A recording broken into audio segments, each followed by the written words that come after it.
أول ما وصلوا نزل طارق من العربية بتاعته وبص على مريم اللي كانت قاعدة وقال بتريقة: هي يا هانم، تحب اجي اشيلك ولا ايه؟ لا بس قبل ما أدخل عاوزة أطمن على محمد إنه روح. ابتسم طارق بخبث وقال: هو ما اطمنتيش يعني هتعملي ايه؟ اقولك انا هتعملي ايه؟ هتفضلي قاعدة برضو زي الخدامة هنا علشان خاطر طارق بالسيوفي، لما بيعوز حاجة بيعملها. حاولت مريم تدعي القوة وقالت: وأنا مش جارية من جواريك يا طارق. بيه، ومش داخلة البيت ده غير لما أتأكد إن محمد مشي من الاسم، وبعدين أظن يعني إنك راجل يعني، فلازم تكون قد كلمتك ويكون محمد روح. وقتها والأول مرة تقدر مريم إنها تعصبه، مسك تليفونه ورن على إياد واتكلم بعصبية. ايه يا اياد، مشي؟ وفتح وقتها طارق المايك بتاع التليفون، فرد إياد وقال: ايوه يا طارق، مشي مع مامته من شوية. قفل وقتها طارق مع إياد صاحبه. ووقتها مريم خدت نفسها براحة وهي بتحمد ربنا من جواها إن محمد فعلا خرج. نزلت من العربية وقتها وكانت لسه هتتقدم من باب الفيلا قبل طارق، بس إيده منعتها لأنه مسكها بعنف وقال: لسانك اللي طول ده اوعدك هوصهولك قريب قوي قوي، خافي على نفسك بقى. بلعت مريم ريقها بتوتر ومشيت قدامه، وهو راح فتح باب الفيلا ودخلوا هما الاتنين وقابلوا نرمين أخت طارق اللي كانت جهزت شنطتها وهي خارجة ورايحة على المطار. بصت لهم نرمين باستغراب وقالت: مش دي البنت اللي كانت هنا امبارح يا طارق؟ ايوه هي يا حبيبتي. طب ايه اللي جابها هنا؟ وايه الشنطة اللي معاها دي؟ هي هتقعد هنا ولا ايه؟ حاوتها وقتها طارق من كتفها وقال: سيبك من الكلام الفاضي ده وقوليلي، انت ماشية دلوقتي صح؟ اجي اوصلك للمطار؟ كلام فاضي؟ طيب براحتك يا طارق، بس علشان خاطري بلاش تعمل فيها زي. قطعها طارق في الوقت ده بشخطة قوية. ها يا نرمين، اجي اوصلك؟ نرمين خافت من زعيق أخوها. لا لا لا، معايا عربيتي، باي باي. مع السلامة. مشيت وقتها نرمين، فبصت مريم على طارق وقالت: هي كانت عاوزة تقول ايه وانت منعتها ها؟ مالكيش فيه، ويلا تعالي على فوق علشان نتمم جوازنا. ده على أساس ان احنا اتجوزنا أصلا؟ انت بتقول ايه؟ بص بقى، من الآخر كده أنا وافقت على الهبل اللي انت بتقوله ده عشان خاطر محمد بس يخرج، بس أنا مش هعمل اللي في دماغك، انت فاهم؟ قرب وقتها طارق منها بخطوات ثابتة. لا هتعملي. لا مش هعمل. قرب منها طارق في الوقت ده وحضنها حضن طويل كأنه بيثبت ليها ان يقدر يعمل اي حاجة هو عاوزها. بعد عنها وقال: اقدر ولا ما اقدرش؟ مريم من صدمتها من عملته دي ما كانتش عارفة ترد، كانت كاتمة الدموع بالعافية. بصلها وقال: انا طالع انام علشان ماليش مزاج النهاردة ليكي بصراحة، بس خليكي عارفة اني هاخد اللي عاوزه قريب قوي وارميكي وقتها عشان تعرفي ان اللي بيلعب معايا بيكون مصيره ايه. كان طارق بيردد الكلام ده وهو طالع على السلم علشان يروح على اوضته، واول ما اختفى من قدام مريم انفجرت في العياط وهي بتمسح وشها بغضب. سامحني يا رب سامحني. حست مريم وقتها بإيد على كتفها، فلفت وشها بسرعة فلقت الدادة فاطمة اللي مسؤولة عن البيت. انتي كويسة يا بنتي؟ لا مش كويسة، ومش هبقى كويسة طول ما انا في البيت ده. أرجوكي ساعديني إن أمشي من هنا، وحياة أغلى حاجة عندك. مش هقدر والله يا بنتي، ده طارق بيه ممكن يسجني وهبقى ضيعت عيالي ونفسي. بصت لها مريم بفقدان أمل وضياع، وبعدين قالت: طب قوليلي على أي أوضة أدخل أنام فيها. شاورت لها في الوقت ده فاطمة على أوضة وهي دخلت فيها وقفلت الباب وراها.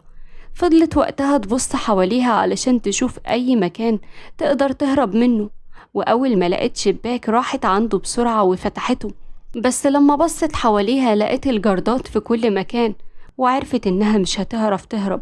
قفلت الشباك بيأس وهي بتدعي ربنا إن يحلها من عنده. غيرت هدومها ولبست بيجامة من بيجاماتها اللي كانت رقيقة جدا، وفردت شعرها فكان شكلها آية من الجمال. وقتها مسكت شنطتها وفتحتها علشان تطلع الموبايل وتتصل على أختها علشان تطمن على محمد، بس ما لقيتش الموبايل. وقتها عرفت إن أكيد طارق هو اللي خده. من غير وعي خرجت من الأوضة بشكلها ده وطلعت على الدور التاني اللي فيه أوضة طارق، ودخلت أول أوضة لقيتها قدامها. وقتها كان قاعد طارق على الكرسي ومديلها ظهره، فقالت بصوت عالي ومليان عصبية: انت خدت الموبايل من شنطتي؟ رد وقتها طارق وهو قاعد مكانه. أيوة. ولف بالكرسي وكان لسه هيكمل كلام، بس اتصدم لما شاف شكلها. هي ازاي جميلة جدا كده، وملامحها الطفولية وشعرها الجميل وعيونها اللي تسحر أي حد. قرب طارق منها من غير وعي منه. هو انت ازاي كده؟ بصت لنفسها وقالت كده اللي هو ايه، انا مالي يعني. واتصدمت لما لقت نفسها بالشكل ده. كانت لسه هتخرج بره الأوضة، بس ايده مسكتها وقال استني عندك. مريم اتوترت قوي. عاوز ايه؟ انا مش عاوزة اعرف التليفون انت خدته ولا لا، انا مش عاوزة اعرف اي حاجة اصلا، سيبني امشي. مسك وقتها طارق شعرها وفضل يشم فيه باستمتاع. ريحته ياسمين صح؟ مريم زقته في الوقت ده بسرعة وخرجت بره الأوضة وهي بتجري. ضحك وقتها طارق وحط ايده في جيبه. ماشي يا مريم، لما اشوف اخرتها معاكي هندمك يا مريم على كل مرة قللتي فيها مني، والله لندمك. وقتها نزلت مريم وهي وشها أحمر جدا من الكسوف. جريت على أوضتها تحت وهي هتموت من الكسوف وبتقول اهدي يا مريم اهدي، مفيش حاجة. وكملت وهي بتفتكر نظراته ليها. منه لله بني آدم وقح، مش المفروض يغض بصره؟ ولا هو لسه داخل الإسلام جديد ده ولا إيه؟ هدت وقتها مريم نفسها وحاولت تنام، وبعد محاولات كتير نامت فعلا من التعب. تاني يوم الصبح صحيت لما لقت إزازة مية بتدلق على وشها. قامت مفزوعة. ايه في ايه؟ بصلها طارق. قومي، الساعة 7، انتي مش قاعدة هنا يعني حضرتك علشان تنامي، ولا قاعدة في بيت أبوكي. بصت له مريم بضيق واضح وقامت من مكانها وهي بتقول نعم، عاوز ايه؟ عاوز منك ايه يعني؟ حضري لي الفطار يلا. ليه، هي فين ده فاطمة؟ انتي مالك ومال ده فاطمة؟ انا جايبك هنا مكانها، ويلا كمان 5 دقايق بالظبط لو ما لقيتش الاكل على السفرة جاهز هيكون ليا تصرف مش هيعجبك. وضحك وقتها طارق وهو بيبصلها بوقاحة ومشي من قدامها. نفخت مريم وقتها بضيق. صباح الزفت على دماغك. ودخلت الحمام اللي في الأوضة، غيرت هدومها وخرجت بسرعة، حضرت له الفطار وحطته على السفرة. شاطرة، ما تأخرتيش. تليفوني معاك صح؟ معايا، خدته من شنطتك امبارح. وهو ينفع ضابط يسرق من حد؟ ده كده يكون القانون باظ خالص. طارق بصلها بنظرة شر وقال يسرق؟ امال ده اسميه ايه؟ انك تفتح شنطتي بدون علمي وتاخد منها حاجة تخصني من غير ما تستأذن.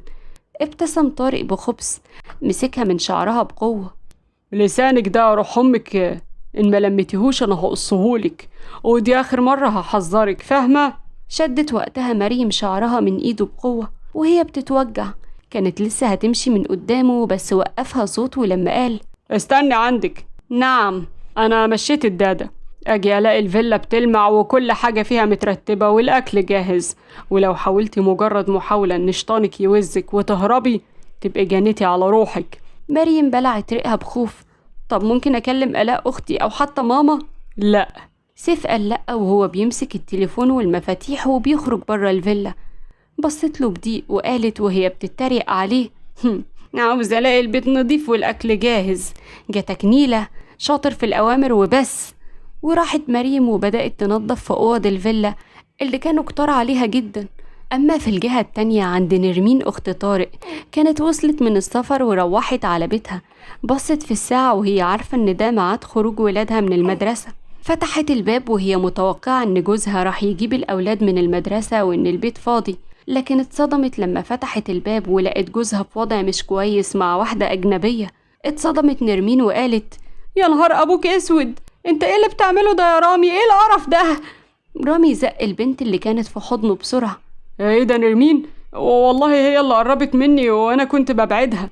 قربت منه نرمين.